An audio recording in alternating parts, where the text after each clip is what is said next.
اور محکمہ ایکسائز پنجاب نے پراپرٹی ٹیکس کی ریکوری کے لیے انوکھا اقدام اٹھایا ہے۔ خواجہ سراؤں کی خدمات حاصل کر لی۔ خواجہ سراؤں کو ریکوری کے لیے مامور کیا جانے لگا ہے۔ ہر یونٹ سے ٹیکس وصولی کے عوض خواجہ سراؤں کو 1-2 روپے معاوضہ دیا جائے گا۔ آپ کو خبر دے رہے ہیں یہاں پر اہم خبر سے آگاہ کریں۔ محکمہ ایکسائز پنجاب کا پراپرٹی ٹیکس کی ریکوری کے لیے انوکھا اقدام، خواجہ سراؤں کی خدمات حاصل کر لی۔ خواجہ سراؤں کو ریکوری کے لیے مامور کیا جانے لگا۔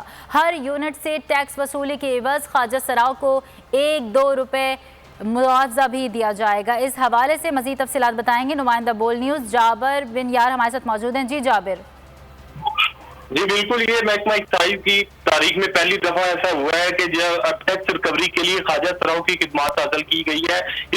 اس حوالے سے جو محکمہ ایکسائز کی جانب سے پہلا قدم اٹھایا گیا، یہ ڈی جی خان میں وزیر اعلیٰ پنجاب کا یہ بائی جو ضلع ہے وہاں پہ قدم اٹھایا گیا کہ وہاں پہ جو ہے ٹیکس ریکوری کے لیے خواجہ سراؤں کی باقاعدہ خدمات بھی حاصل کر لی ہے۔ بول نیوز نے وہ تصویر بھی حاصل کر لی ہے جس میں ڈائریکٹر ریکارڈ کچھ خواجہ سراؤں کے ساتھ کھڑے ہیں، اور ہمارے ذائقے نے یہ کنفرم کیا ہے کہ یہ خواجہ سراؤں ڈی جی خان کے مختلف علاقوں کے شہریوں کے پاس جاتے ہیں، ان کے گھروں میں جاتے ہیں، ٹیکس ریکوری کی درخواست کرتے ہیں، اور ذرائع کا یہ کہنا ہے کہ ان خواجہ سراؤں کو ان گھروں میں بھیجا جائے گا جن کے بالکل چھوٹا گھر ہوگا، یعنی کہ اس گھر کا ایک دروازہ ہوگا، وہ 2 سے 3-4 مرلے پر مشتمل ہوگا، اور اس کے خواجہ سراؤں کو تھوڑے سے روپے جو ہے دیے جائیں گے۔ محمد آصف جو ڈائریکٹر ایکسائز ہے ڈی جی خان سے، انہوں نے اس بات کی تصدیق کی اور انہوں نے کہا ہے کہ یہ بالکل ٹھیک ہے، خواجہ سراؤں کی خدمات بہت شکریہ جعفر بن یار رہے